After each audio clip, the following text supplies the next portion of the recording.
大家好，我係高手少，唔知大家係返咩間份嘅工呢？固定組、固定鐘、固定夜，抑或係輪班、三班早中夜咁返呢？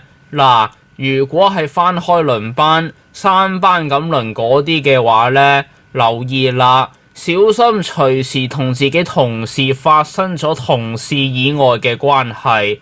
輪班好容易發生呢啲嘢㗎，唔係亂講。曾經有人做過調查，發現輪班嘅人好容易偷食有外遇。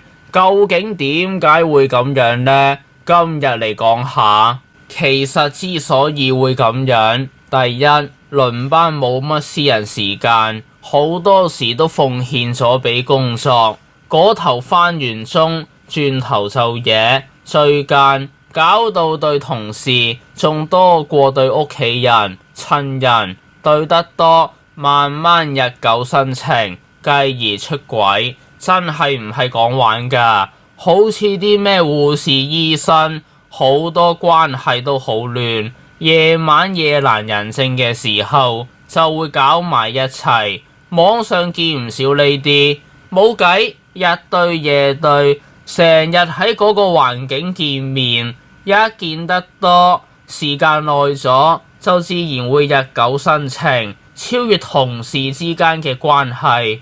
第二，返得輪班嘅都係年輕人為主，年輕人血氣方剛啲，容易衝動，繼而出軌。唔係講笑，輪班工作年紀大啲嘅都冇咁容易頂得順，個頭早，轉個頭返夜。有時返完夜，第二日叫你返鐘，變相追姦，真係好 Q 辛苦㗎。年紀大，身體機能冇後生咁好，唔係咁易適應到咁嘅模式，冇幾多個會肯做呢啲咁樣嘅工。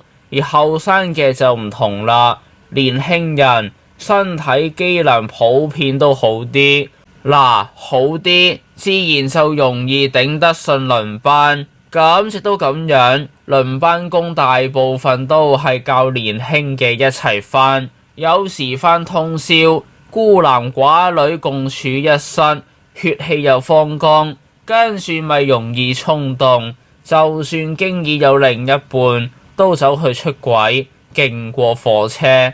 後生就係容易衝動㗎啦。第三，輪班工作唔容易捉到路，冇咁易知佢行蹤情況。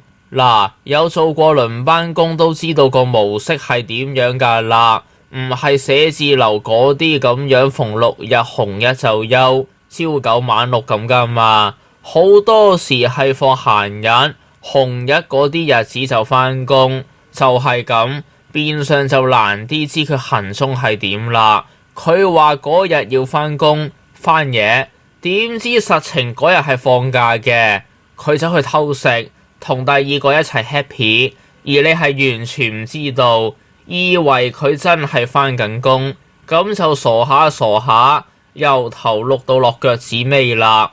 好啦，大概就係咁樣。輪班個時間嗰個環境真係好容易會無啦啦撻着，定力少啲都出事，唔係講玩。所以就係咁，成日喺網上都會聽唔少乜鬼嘢護士、醫生搞埋一齊，紀律部隊呢個同嗰個搞埋一齊，呢啲咁嘅嘢。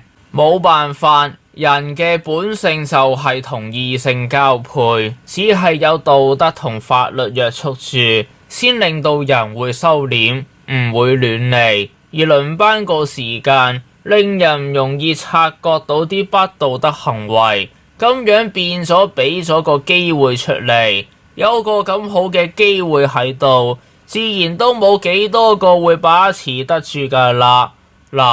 講緊對住同事嘅時間，仲多過對住自己啲屋企人、親人，日對夜對，真係會日久生情㗎，明啦？輪班唔亂搞，除非係做嗰啲冇異性嘅輪班工作啦。